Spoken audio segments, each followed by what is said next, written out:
All right. So here's where I'm thinking on the NIL and negotiations in the news. Um,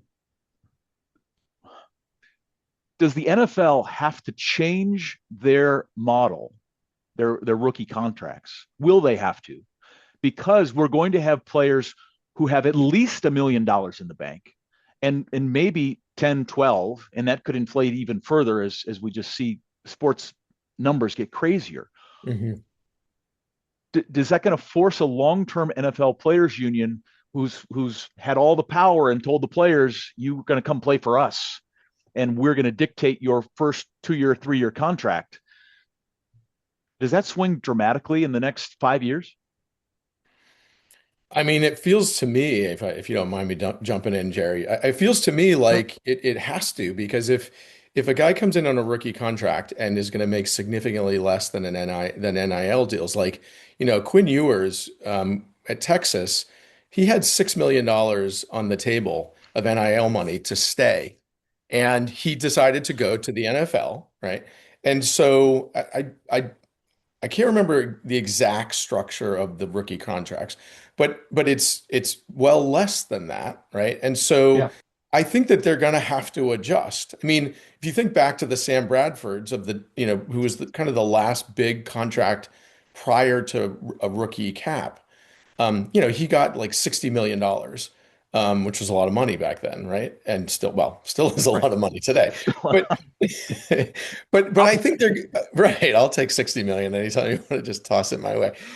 I think they're going to have to, because there is that massive incentive to stay in college now in one sense, and to be able to create leverage, which is what this is actually doing from a negotiation point of view, right? That guys coming out of college, short of the John Elways and the Eli Mannings, aren't going to didn't have the kind of leverage that they do now, where they can stay in college and make more than going to the NFL. So the NFL is going to have to adjust or adapt in some way, shape, or form at some point. Yeah.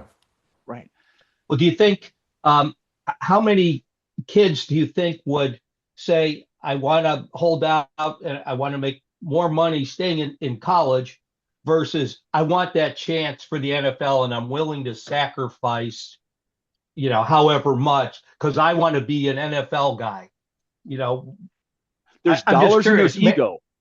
Yeah, Yeah. yeah, and I'm Sure. just curious, which is stronger, or what Well, would the most people choose in that situation? go back Never to had that pre-NIL. problem, so I don't know. Hmm. Yeah, right. A good problem. Yeah, tiny violins play Yeah, for us. Matt Yeah. yeah, Leinart, yeah. right? He at the time they'd won the USC wins the championship, and Yeah. he goes back to win it again to be the first quarterback to win it twice. There were people who said he doesn't want to play on the big stage. Hmm. He wants to be big man on campus. You're at USC, you are the quarterback, you are the national championship. You can walk around, you can do whatever you want. When you go to the NFL, you're one of 32 quarterbacks, and you Right. got 350-pound linemen chasing you down. They're going to hurt you. Yeah. Right? And he made the choice to stay in college. And he whether it's true or not, the brand was, I want to win it twice. I want to be the guy who does that. Hmm. But people who study sports psychology say he didn't have that thing that said, I want to win at the highest level. Mm. I'm comfortable winning at this level. I don't want to go to that level. And sure enough, he's out of the NFL in, a couple of years. He's back up for a Yeah. couple. And I mean, I do think there are intangible dimensions here. And I think, the other factor is um, certainly, like, there are a lot of these guys, right, who come from very impoverished backgrounds. And yes, you're getting the NIL money, and that's obviously going to help. But you are likely going to end up with more security over time. At least if you come in on your rookie deal, right? You have 4 years on a rookie deal. So and you don't know what's going to happen with NIL. Like, if you blow your knee out as a freshman in college, like, that's the end of your NIL money. Like, no one's going to give you anything. Whereas, again, obviously the NFL, not guaranteed contracts, so you have a similar kind of scenario. But I think to your point, there are other factors that go into the decision-making process. right. Then there's the brand. Hmm. He was so individualistic, so self-interested. He wouldn't get picked. He Mm. he forced the trade. He's a money grubber because he played for the money in college. Not that there's anything wrong with being that, but we all know that there's negotiations that happen in private, one-on-one. There's negotiations that happen in a team setting, and there's ego starts to play in there. And then there's negotiations that happen in the media. Right. And not that we should get political right now, but we know that the mainstream media, whether you're right or left or independent or international, that sources say, what source? Oh, they're unknown sources. Reporters are going to take it a certain direction. Sometimes they make stuff up, and sometimes the negotiator or the negotiation team itself decides to release information so that the public has a perception that is useful to one side or the other in a negotiation. And going back to the NFL guys, these they're building a brand in college. NFL gets a prepackaged brand. Does it damage the brand if you tell the NFL, no, I'm not going to play by your rules? Or do you become that cowboy that dared to push back? I don't know. Yeah, it's an interesting question. I mean, I think, obviously the first person who threw the ball always gets bloodied, right? Like a guy like Lamar Jackson. Lamar Jackson took a lot of heat for negotiating his own contract and things along those lines. But I think there's an interest. I mean, he wasn't the first. There were others, but he was definitely the most high profile that did. And I think that I don't think these leagues in general like a whole lot of change, right? They've structured things in a certain way to kind of benefit them, particularly the owners and things along those lines. And so those kinds of changes decrease their leverage, right? Like when guys come out of college, it was like, be thankful you're in the NFL, be thankful you're getting this contract. To your point, Mike, the NIL deals are changing that because like this guy Malachi Tony from Miami, the wide receiver, I don't know if you saw his deal, but he gets like $1.5 million a year in NIL money plus a $500,000 bonus a year each year he stays at Miami. He gets access to a private yacht to use whenever he wants, and he has a box at the Miami Dolphins. At the Miami Dolphins, like what? I mean, you're getting a better deal. Life is good, right? But it does change the dynamic because, to this point, from a negotiation perspective, the negotiation was laid out in terms of what what was going to happen. There wasn't really much of a negotiation.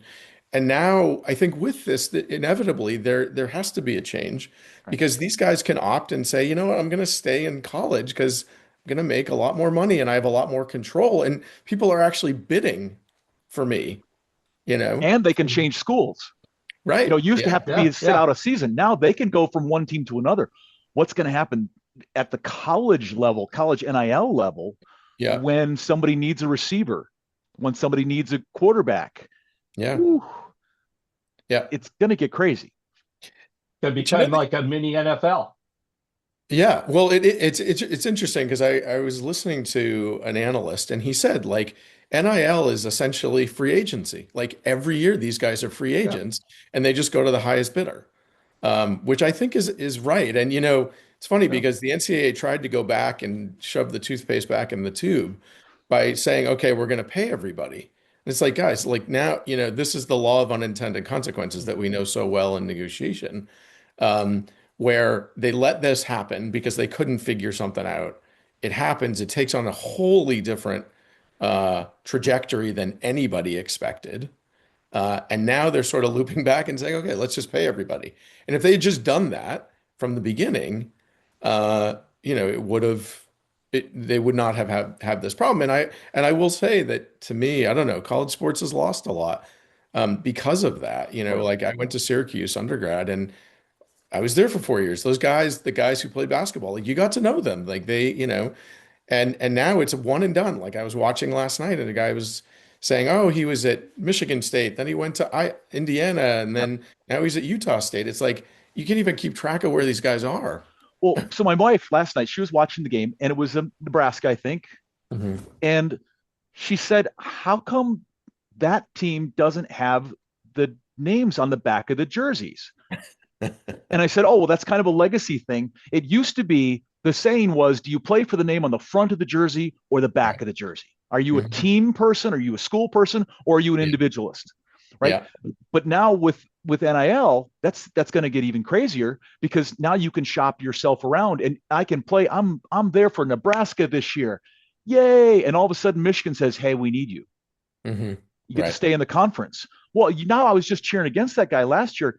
Are college sports fans, are they okay because their team benefits by the big schools? We can use other schools as a feeder. We're a destination program. Yeah. Or are college kids going to be like, I'm not going to go to the games anymore. I'm not going to invest anymore because these players aren't in it for the team for the long run. Well, I'm like Joshua. I liked it when, you went to I went to Ohio University, Athens, Ohio, smaller D1 school, but you knew the players. I mean, and a lot of times you'd see them on campus or whatever. Now it's like the NFL. Every season could be a completely different team. So, but I'm old school. So, today could be different. Now everybody's a brand. A college kid's a brand, and the media is such a big influence. And, a savvy college kid could really use the media, to build his brand, build his value, and, parlay it into whatever he or she wants. It just, I love the old, I guess, an old man, I guess, I love it the old way when things were better. And, but I think it was better when, it was just. So as a negotiator, college. though, there's a power imbalance that happens. Right. So the old way, the institutions, no matter what it was, had the power. You were going to come play for Notre Dame. You're going to come play for the U, right? And we will help you build your brand, but it's basically we're in control of the process. And within the last 5 years, that has completely flipped. Yeah. Okay, so are you going to a game to watch the quarterback take the ball, fake the handoff, throw it, and score a touchdown? And yay, I was a part of the crowd going yay, that emotional experience? Or is there another reason you're paying the ticket, spending your emotional capital and your time capital to go to see a game? Is that a whole trip to the psychology couch there? I don't know, but it's changed, Gerry. It is what it is. And I agree. Is that okay? The power imbalance that was the institution having the power, and you can make that. I'm going to use the F word. You can say that was unfair. These players, only had that as an option, and now that it's flipped, where the players have it feels like they have all the leverage. At least the top players have all the leverage. Is that fair? It's interesting because I was actually just having a conversation earlier with somebody about the role of power. And I was saying that I think people from a negotiation point of view have to be very careful when you have power, because the tables can be turned. And a lot of times people don't think that when they have power in a negotiation, right? They think I have it, they don't, and I'm going to wield it in a way that I want to. And, my advice always to people is be careful, because, dynamics can change and shift, and you now don't have the power, the other side does. And how you wielded it in that moment makes a big difference. Right.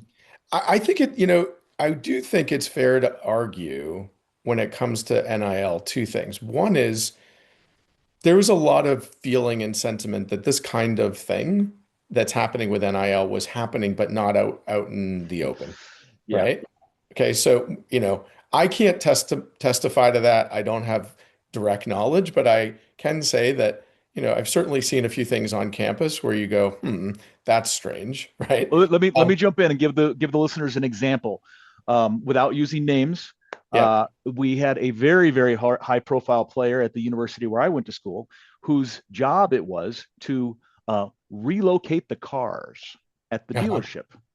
Okay. So basically, when somebody said, I want to test drive that vehicle, they would run and bring the vehicle up. Yeah. And when the dealership, when they were off shift, Friday, 5 o'clock on the Right. weekends, man, they drove a really nice car around campus. Yeah. So that car that they were relocating for a customer just so happened to drive off the lot and be put back on. Yeah. Um, and you know, what's that saying in the SEC? If you're not cheating, you're not trying. These rules that we put into Yeah. place, Yeah. Yeah. and for all the right reasons, there's always Yeah. somebody who can figure out the side door, Hmm. right? Well, It's and I do wonder, like in this scenario now that things are out in the open, like are those doors a little less clear, right? Or a little less possible in that sense? I mean, the one thing I will say about NIL is, as you guys probably know, about 2% of college athletes play professionally, right? So or all of smaller. these, yeah. So all of these athletes who have dedicated their whole lives to playing a sport, right? A lot of whom come from really challenging backgrounds. Like they're actually able to take care of their families as a result of NIL, where in the past they couldn't, right? They weren't going to make it to the professional level. So all of those expenditures, all of the AAU tournaments, all of these other things, right? That was money out the door that wasn't coming back in. And now it does come back, and it's been interesting because a lot of what people often would talk about as smaller sports like tennis and volleyball, like a lot of those players are getting NIL deals and good for them, Right. and so I think that there's an interesting part to this that and again, from a negotiation point of view, I do think it changes the dynamics pretty dramatically in the players' favors, where a lot of the sports had sort of boxed this in a way that it you know gave preferential treatment to the owners and others. Yeah. Let me shift gears a little bit. We've got Yeah. still staying in sport world. We've got the WNBA negotiation that apparently there's a handshake agreement on it. I don't Yeah. think it's inked yet, Yeah. but I looked at it a little bit differently. You've got a Caitlin Clark Hmm. who has come into the league, breathed some life into the league, got a lot of attention, didn't make the Olympic team, and you could make certain arguments that she didn't qualify based on statistics, but certainly she's a powerful brand on her own. Yeah. Whether she's in college or the professional version of her sport. Hmm. Now, Caitlin, I think there was a deal like $28 million thrown around in not NIL money, but it's what she makes off commercials Yeah. Right. versus the $175,000 that they were making. Yeah. She the 175 is just a rounding error on Right. the greater sport. Without the sport, though, she can't make the 28 million Yeah. on the side. Now she makes the 28 million on the side. I'm one of her teammates. I ride the bench, and I go, "Hey, Caitlin, can you throw us a bone? Can you spring for the upgrades to first class? Can you spring for the private jet?" And she says, "Hey, listen, we're teammates, but that's my NIL money. This is a team." And then the league says, have enough players going without us $175,000 a year players. You $20 million players make Hmm. nothing. So now it's not just a power imbalance between the league and the players. Hmm. You have a player versus player association power. As I understand it, it's a democracy, it's a vote. Hmm. Um, do you have the players that aren't making enough looking at the players who are making too much and saying, I'm gonna tie this league up unless I get mine? Hmm. Jerry, So what it's do you think? bargaining from a position of weakness, basically. Yeah, I'm the low person, but there's so many Yeah. low people But it's, that yeah. if all us low people get together, we can vote to get the Yeah. top tier people to hurt, and therefore that creates leverage for us. And I think they got a Yep. $600,000 deal now. They went from 175 to 600,000, which Right. is So which is great. yeah, I mean, Yeah. that was actually the point that I was going to make is it's one thing if only a few boats rise. If those players that are, the 12th, 13th player on the bench, their salary goes from 175 to 600,000 and it isn't because of them, it's because of Caitlin Clark and Angel Reese and whatever, right? Then there is an element of being careful not to bite the hand that feeds, right? The reason you're getting that bump is because of them, because they've made the sport popular. My daughter played high school basketball. She had offers to play in college, but went down the sports broadcasting route instead. But we always used to say, what's it going to take to make women's sports like beyond the like the women's U.S. World Cup team in soccer, right? What's it going to or take beach volleyball at the Olympics. or beach That's volleyball? like the Like, number one sport by far at the right, Olympics, and then it goes away. right. But the question she and I used to bat around a lot is what's it going to take to get women's sports to have that trajectory? And the answer was pretty simple, a superstar. Somebody who everyone could identify that took women's basketball from one level to another. It's Magic Johnson, Larry Bird. The Yeah, NBA that's right. finals That's right. were on a rebroadcast at 11 o'clock at night, Right. pre-Bird Johnson, and all of a Right. sudden, it's massive. Yeah. Right.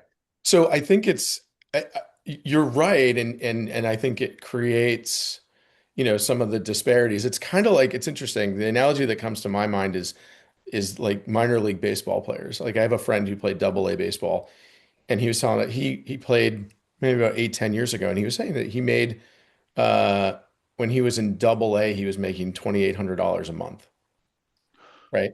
And like they, Riding and a then bus, eating junk yeah, food, not absolutely. riding all night to get You to the got it. next game. Yeah. Right.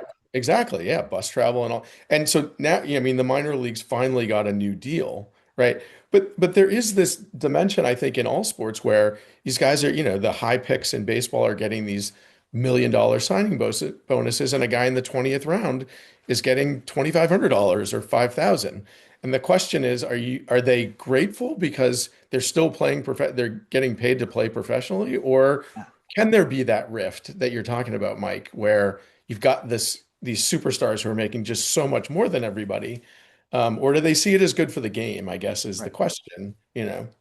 Well, it goes back to what's your BATNA, Right. right? And if you're making let's 175 a year, Yeah. 2,800 a month, whatever it is, and that F word creeps into your brain and says this isn't fair. Right. I'm not going to do this. Now, there's two BATNAs you got to consider at least. What is your BATNA? Okay, if you're making 175 playing basketball, what are you going to do to go get a job that's equal to or better than 175 somewhere else? Right. I don't know how many of those jobs are out there right out of college, but it doesn't seem like a lot. Then you got the ego. I get to play in my league's I get to call myself a professional athlete. Right. It has a prestige, and you'll never get that. But at 40, you don't decide to be a professional athlete. You either do it at 22, Right. Yeah. right, or with rare exceptions. So understanding your BATNA, I think, is really critical to making a sports decision. And then when you complain, well, I'm not getting enough. Well, your next best option is Kurt Warner. I'm bagging groceries. Right. Right. At a grocery store. Yeah. Yeah. He gets a phone call that says, "Do you want to play professional football?" Do I want to? How much do I have to pay you? Right. Yeah. No, and I think, the one problem for those players making 175, right, is there are literally hundreds of thousands of people waiting in line that would take that job, that would take that role in a heartbeat. Right. That's Josh, the so you've been problem with your daughter in basketball, so like the numbers, but the 12th person on the bench, Yeah. in my brain, they're really there for the practice because they're not even the top 10. They're not even on the second team. They're below that. So they're going to sub in if somebody is hurt, but they might get 1 minute in a game every 4 or 5 games. Right. If that. So really, no disrespect to anybody who's put time in at the bench, but hey, here is your role for this next 1 minute. Don't turn the ball over. We have to have 5 people on the court. Stand over in the corner and just stand there. That's your job. So could they pull somebody off the street? I read a stat a couple of years ago. It said if you know a real legit 7-foot person, that they not 6'11", but a 7-foot plus, and there's a 7'9" guy now. Yeah. I think they had like a 32% chance that they played in the NBA simply because they were 7 foot. In practice, block the ball. Just stand there with your arms up. Right. So you're absolutely right to point out that person on the bench, you are replaceable quickly. I can go anybody in the stands, throw a jersey on them, and they can stand there. And I think the nature of sports is that they understand that. And so they might feel in their gut, hey, it's not fair that I'm making this and others are making that. But I think there's also a bit of a gratefulness to the notion that they're a professional athlete. And, as you said, Mike, like if you're not, what are you doing? Right? I mean, most folks who have dedicated their lives to become professional athletes, they're not developing other avenues, right? Some do. Right. The smart ones really, realize that their career is going to come to an end at a young age. And so they think about that. But that's a hard thing for a 21-year-old kid to be thinking through, right? They're investing 20 hours a day in their craft. And, the people that I've known that have danced around professional sports or whatever, they've always said to me, inherently well, because it's been ingrained in your mind that you are eminently replaceable, that you will be out the door before you realize it if you somehow realize that you or think that you're not. And What's that goes, here in you know, Denver? Next man up. right, Peyton Manning goes down. Okay, right. somebody's got to play quarterback, and Yeah. if everyone else is doing their job, then don't screw up. Um, Yeah, and I think, but it's interesting because I think from a negotiation point of view, right? Like as when you think about that, I mean, it definitely hinders your ability to kind of take some stands. It doesn't mean that you can't. Obviously, they value you, or they wouldn't be offering you a contract, right? Which is, what I always tell people, like when it comes to salary negotiations, I'm like, you're sitting there for a reason. The reason is they want you. So don't undersell yourself, but don't oversell yourself either. Don't think that, right. you're not the guy who walked on water in high school. You're now one of, it's, I remember when I was, working and teaching full time at Harvard, and I remember talking to some of the students, and they were like, this is kind of a serious challenge for us because we were the top one or two people in our class, right? And we come here, and now everybody was the top one or two people in their class, Yeah. right? So I have, they were like, I have to get my head around that notion, and I think that's the same kind of idea that all of these athletes were, like I said, walked on water in so many contexts and could never do anything wrong. And now you're in the NBA and you're maybe not playing, or you're in the D League or whatever it is, and you're one of the pack. And that's Right. psychologically, I think, a significant challenge for a lot of people. Yeah. Gerry, what do you got to say about Yes, that? sir. Well, I had a couple of thoughts. My daughter played volleyball into college, and at the end of her sophomore year, she had to make a decision: continue to play volleyball or pursue her major seriously, which was nutrition. And if she Mhm. pursued nutrition, she'd have to do clinicals in a hospital, and it just would cut into practice time, game time, and all this stuff. So she made and she loved volleyball. She'd been playing volleyball since grammar school. Did the travel volleyball, the Yeah. high school volleyball, Mhm. and even at that point, there really wasn't. I mean, it was D3, so and there were some excellent volleyball players in D3, but Mhm. she opted. And we kind of said, there's no after college, there's no volleyball basically, Right. and so this isn't do the as much as we loved it and we loved volleyball, you know, pursue your career. There's a lot of value there for the rest of your life. And at that time, professional volleyball was beach volleyball, and at that time, Misty May was Sure. the big attraction. I got a picture of her and my daughter and her friends That's pretty cool. at a beach tournament right now, and she Mhm. wasn't going to be the next Misty May, as good a volleyball player she was. Yeah. So, but now things are different. Now I think there may be more opportunities for professional volleyball players, but it was very, very limited then. It would only be D1 of the best of D1 who are probably going to go anywhere with volleyball. So it was probably 1% of all volleyball players, all divisions. So, But see, those are the opportunities we talked about. The prestige of playing in the league, to be able to say that you played in the league. That has a draw, that has an emotional value beyond the economic value of your salary. I get to say I played in whatever top league it is that's out there. But I played in a pickup charity game, basketball, and I like it myself. I grew up in Detroit. I said I'm kind of like a Dennis Rodman character on the court. Mhm. Do not let me shoot. I am a horrible, but if you need somebody to get on the ground, I will get on the ground. I will run through the stands to get the ball. I got 5 fouls. I am going to use my 5 fouls, and it's not going to be fun. I will sweat all over you. So I was the guy on the bench that would just basically come in and give the starters like a breather. We had this dude Dan Kennedy who played for U of D, fine basketball program in a great basketball area, and Dan was 6'7" and would stand on the 3-point line with his hand up. And guys my size are not going to block, and he would just stand out there and knock them down like nobody's business. And Dan never had a shot at making the pros. So you're replaceable. And Joshua, you said it. I think your mind has to get around to it is what it is sometimes. I get the emotional capital, I get the pay. I'm going to sleep on the bus tonight again. But I get to say to people I played in the league, whatever that was. So that's do the leagues then they got to know. I mean, that's not rocket science. Know that people just want to be. So do they then abuse their power and leverage? As you were talking about, Joshua, be careful how you wield that power, or do they care? I do. I mean, I think that, I think with the NFL owners, I don't know how much they care. I think they're gonna care because of what you pointed out, which is that, that the leverage has shifted. I mean, they were able to institute a rookie cap, right? Because, and I think to your point, Mike, Well, did the the rookies get to veterans. vote on that though? Wasn't that the Oh, players' union?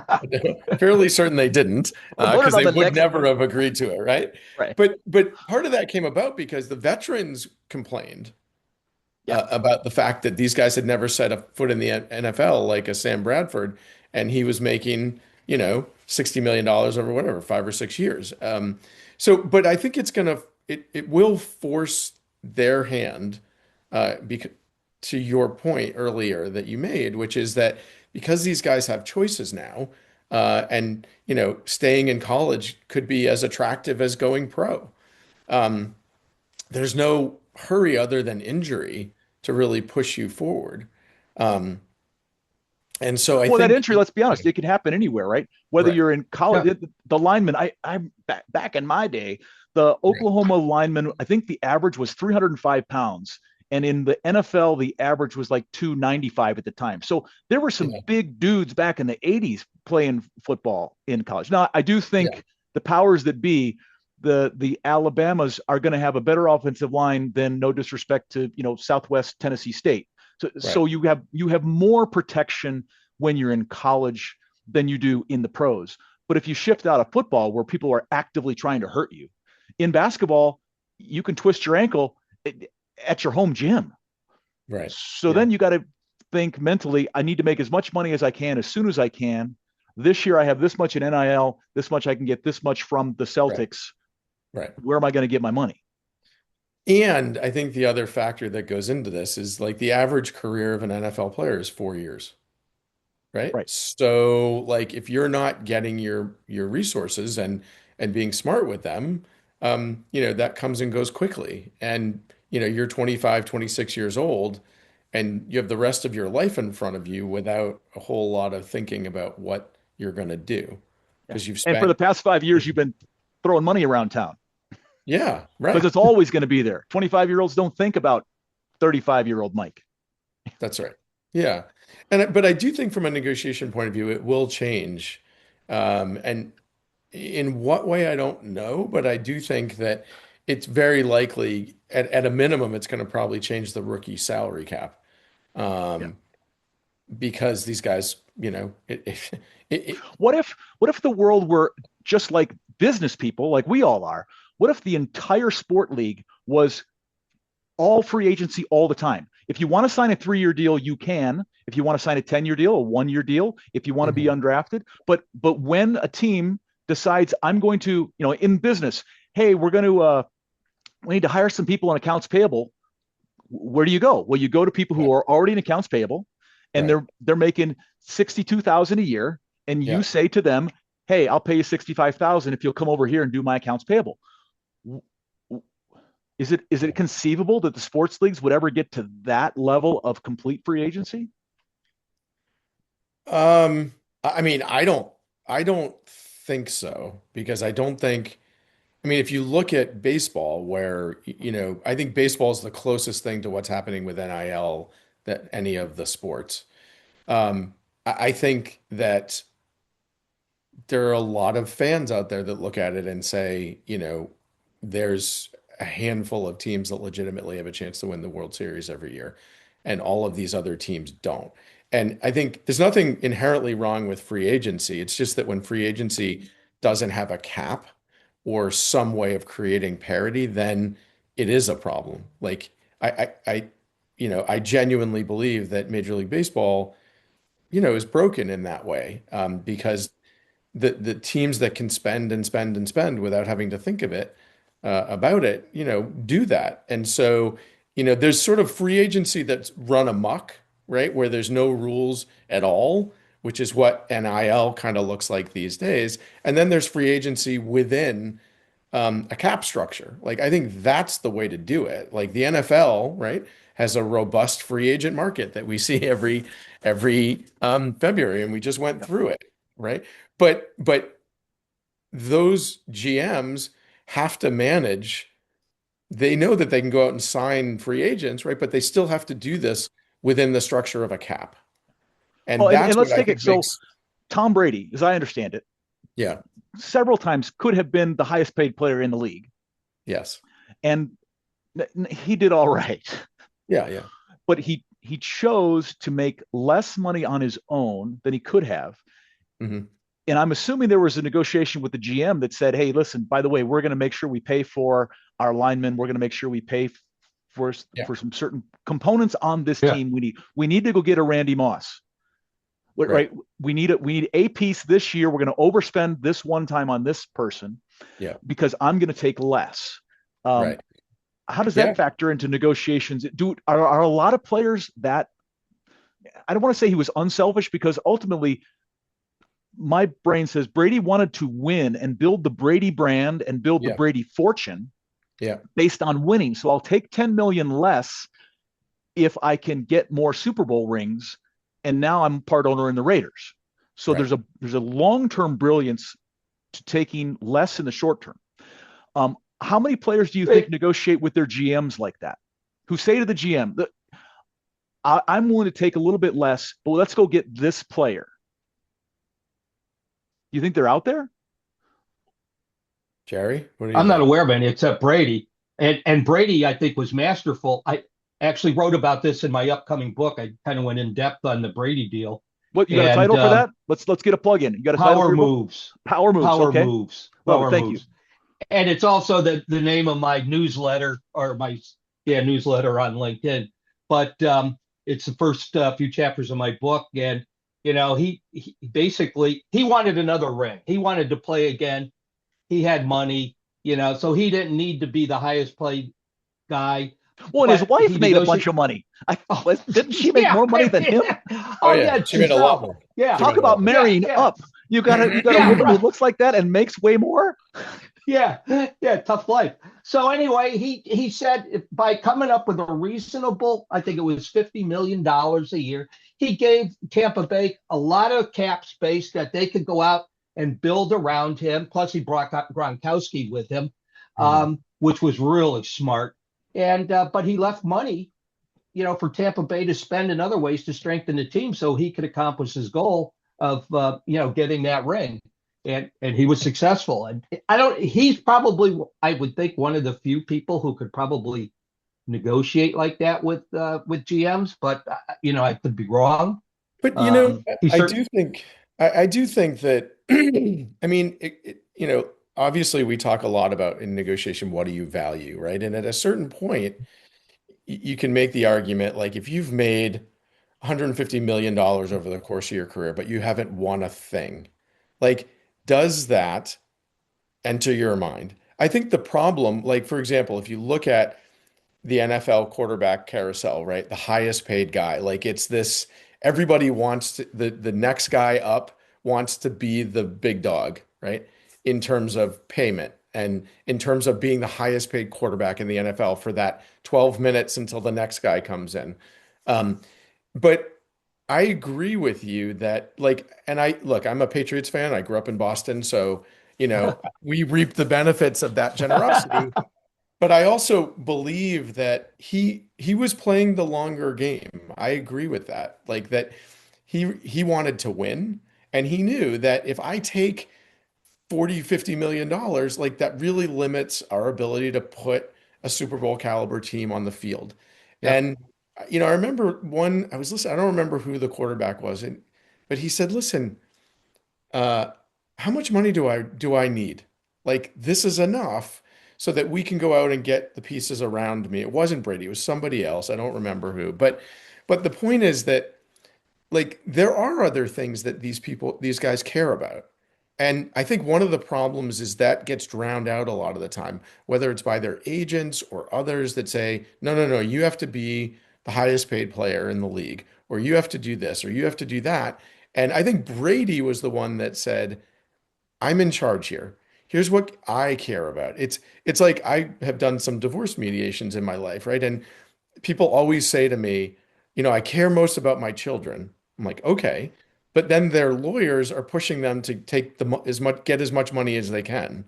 And they get entrapped by their own behavior, and get sucked Well, into that. And I'm like, because they're hey, winners. They're yeah, competitive. There's a reason that they went from a small pool of D1 to that 1-2% pool of professional. And then the top of the professional is they right. have that engine that is I compete, I compete. Right. And Right. even like after Brady won 6 Super Bowls, he was still like, I was still taking 199th in the draft. Like he had the biggest chip on his shoulder ever, and it was Yeah. not coming off. And it was a motivator. It was for him, it was a forever motivator.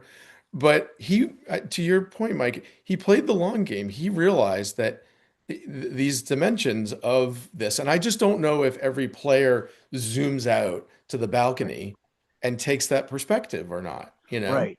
Well, Um, so play it out. So you're whenever somebody says it's not about the money, it's fascinating how many times they take the offer that's for the most money. right, of course. Right. But so will we come a time? I think basketball is easier to, I'm going to use a word, to collude, Uh-huh. to get 3, 4, 5 players who haven't won the ring when they are 35 and don't have a lot of years left, or if any, or they're 32, Hmm. and they say to each other, let's all go play for the league minimum. We all have tens of millions of dollars in the bank. Let's go put this together. We don't need a GM. We need us 5. We need us 6. We need a 6-person off the bench. We haven't seen that. And I know there's a con on, when LeBron went down to Miami, that he was shopping for a championship and putting these super teams together. Yeah. But I'm kind of surprised that it hasn't been larger than 3 that we've seen. Players getting together and saying, we want the ring. Let's go do this as a collective entity. Is there a But I think reason for that? I think part of the problem is that they haven't said we want the ring and we'll take the league minimum. They said we want the ring, right? And So, we want the max. right, we want max contracts. So that's the limiting factor is that we haven't seen that yet, where 5 guys come together of that kind of caliber and say, we made enough money, we don't need to. Like our desire is to win a championship. Yeah. Um, but it's funny because I'm beginning to see that, and maybe I'm wrong about this, but I think we're starting to move away from that. Like, I think there was a heyday of the super team, right? Where like you'd bring these 3 guys together, but it feels a little bit like that's happening less. And I think Yeah. some of that is because I think because these college kids are coming in after 1 year and the talent is, you know, gets sort of renewed in a different kind of way. I don't know exactly what the reason is, but it feels a little bit less like guys are all kind of trying to do. It felt like for about 10 years that was definitely the model. Like everybody was putting their friends together um, to try to achieve that. Let's shift into the power of negotiation too. We've kind of Mhm. talked about that. So, Hey, so Mike, what? hang on. Yeah, Mike, I wanted to make a comment you had asked a while ago. yeah, please. You said you asked, is the structure of something to the effect of, is the structure the way the leagues are set up ever going to change? And I was thinking back to what Joshua said, which I just thought made so much sense in every way. Is sports and religion, they don't want to change. People like the religion the way it is, and they like their sports the way it is. And for now, the owners are the guys with the money. They've got the power for the most part, and it's working for them. None of these guys are, for the most part, aren't going out of business. They're eating steak and going to Europe. There'll be changes around the edges and the stuff, but just my opinion, I don't see the model changing dramatically. Certainly not in the short run, maybe in the long run, but I don't see it changing. So anyway, I wanted to get Okay. that in before it fell out of my mind. Yeah, I But think change is it's slow, with the exception of AI, yeah. disrupting. I think there has to be a forcing event, right? Like sometimes in negotiations or in conflict, we get a forcing event that changes, that pushes against a structure, right? And I think NIL is that right now. It is a bit of a game changer that's going to cause the professional leagues to, particularly football and basketball, because the money is so big. Yeah. But and it's interesting, like, Rob Manfred last year apparently went around to the all of the teams and talked to the players about the idea of a cap. And he was met with fierce resistance. So certain stories from like the Phillies and Bryce Harper and Right. and things like that, right? So like, and it's just interesting because we always talk about how the owners, I think the average fan sees the owners sort of as more greedy than players, right? Like much of the time, that's the They're view because, billionaires. So automatically they go Yeah. into this bucket of evil people. right. And yet, when it was interesting because the players reacted in the same way that the owners react in other sports, right? They're like, Right. "You're trying to take away my livelihood." I'm like, "Listen, man, you signed a 10-year, $300 million contract. I think your livelihood is on firm footing." But it's, and maybe we just call it the Brady effect here of the zooming out and thinking about the big picture. Like those guys are all understandably trying to get what they want out of all of this, right? But no one is asking except, say, Rob Manfred, right? Because it's his job to say, is this the best for the sport? And that's like, to me, that was a really interesting, telling kind of thing where the players who are the ones with the control in baseball had the same kind of reaction that the owners in the NFL and the NBA have when people are trying to force change. Yeah. Well, anytime, people don't like risk. They get uncomfortable. What if Right. what if it doesn't work? I'm making X. I need to make 2 or 3X. I can't make X plus Yeah. to warrant the risk of change.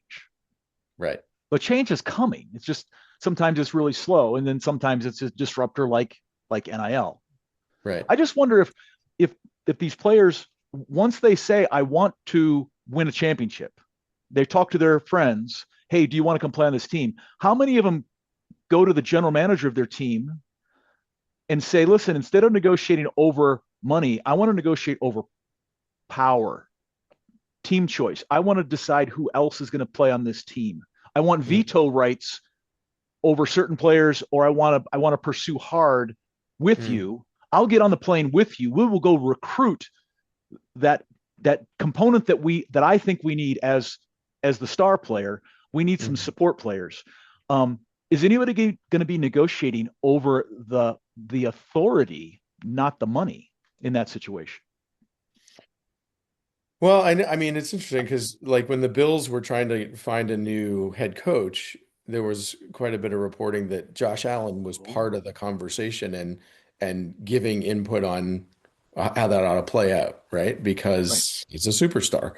And that's a rarity, right? But I think that when you have that kind of structure with a player like that, you want that player to be happy with who you're going to bring in because they're the essentially the lifeblood of your team. And if that person doesn't get along with the head coach, you really have a big problem, right? Yeah. So the intangible element of the negotiation comes in. And I think a smart owner says, let's bring Josh into the conversation. I mean, some people say that a player has no business being there, but Yeah, I, because I they can mean, get injured. You, they can get injured, you're right? you're Or the future of whatever the it is. team, except for you just got tackled and you're out. Right.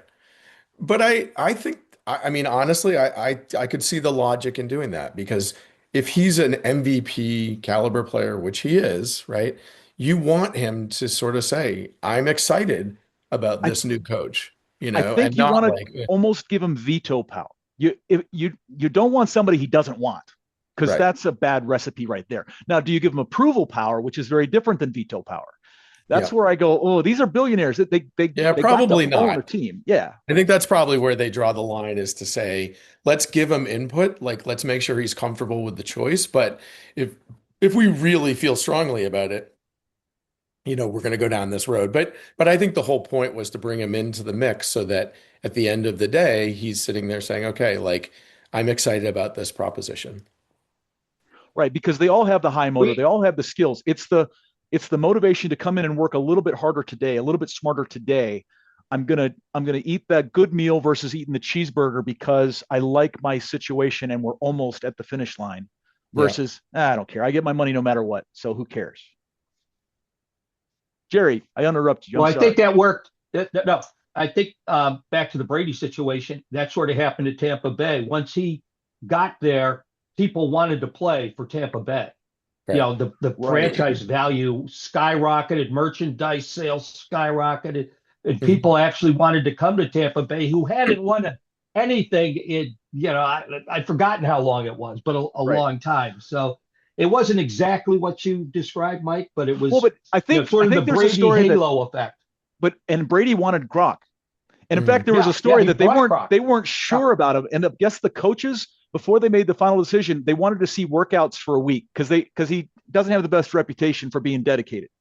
Mhm. And the story goes, and I heard Gronk tell us, so there's must be some truth to it. Is that he went to the field and he brought 5 different shirts, and and he ran his 40s and he ran his routes, and then he would take off one shirt and put on another. So it looked like he was at the training facility every day, but he just did it in like an hour. So whether that's just a fable or whether it's true, but it is that the Gronk went through the effort of going to Tampa Bay, and Tom wanted him in Tampa Bay. Listen, yeah, Brady knows all the habits, all the good, all the bad, and he still said, "I need that guy on my team because his catch window is so much bigger than the next 6'7" tight end." Yeah. Gronk is just a freak, and you take all the good. There's a little bit of craziness, but you take it because he wins Yeah. Super Bowls too. But Jerry, to your point, I think it's one of those interesting comments that you would think because of what like a Brady brought or a other, a guy of that caliber would bring that you're being penny wise and pound foolish by not going after these high-end free agents because they do have that ripple effect, right? If you bring yeah, a LeBron in or you bring in a Jordan, like instantly everyone's paying attention to you, right? Other people want to play there. I was just reading a story yeah. about how with the Patriots now, like for 5 or 6 years, nobody wanted to come here. They couldn't get free agents to come. Now with Vrabel and Drake May, people are lining up to come and play in New England again, right? Hey, I don't want to get competitive, but here in Denver, you know, Yeah, we both made it to the final game there, right, and the first couple of days of free agency, Denver's like, yeah, we're good. We're right. not we're not signing people. Why? Yeah, Because they didn't fit the system. They didn't fit the culture. We're not going to overpay right. for players who aren't perfect because we are going in the right direction. So the Sean Paytons of the world can do that and say, I'm going to stand pat. Yeah, And other franchises have to go out and overspend. right. So a guy Yeah. I want to get on with us, who knows the business of sport, Kent Steffes, who's a volleyball player who won the first gold medal in men's beach volleyball. Uh-huh. He talks about the components of a team, and everybody's got to be doing the right things in the right Yeah. ways to pull to the championship. And if your goal isn't to win the championship, you're out of here. You're great. We love you. Good. But if your goal isn't to win the championship of your sport, then Mhm. you're not at at the level who is going to ever win the championship of your sport. Mhm. So Yeah. then it becomes, how do you negotiate with your teammates sometimes? I need you to care a little more. I need you to take a back seat. There's a famous story with Jordan. You brought him up that he was winning scoring championships, and this coach escapes my name. Phil Jackson. Phil Jackson Phil Jackson said, "I need you to score less." And Jordan was like, "What? We got to score points." And he was like, "But everybody collapses on you at the end of the game because they know you're going to take the shot. So Right. for us to be more successful, you have to trust your teammates more." That's a negotiation right there. It's a negotiation over trust. Right. So that you can pass the ball to Steve Kerr, and Steve can knock down the three-pointer that wins the game. Jordan doesn't win the game. Jordan makes the pass that wins the game. So to negotiate, to get into your players' heads and your teammates' heads of, here's what we need for you to do for us, to use that phrase, rise all the boats, Right. is a negotiation. Maybe we should get into that on the next one. I want to be respectful of everybody's time. We're over. This has been a blast for me. It's flown by. I hope everybody else enjoys what we've put out here.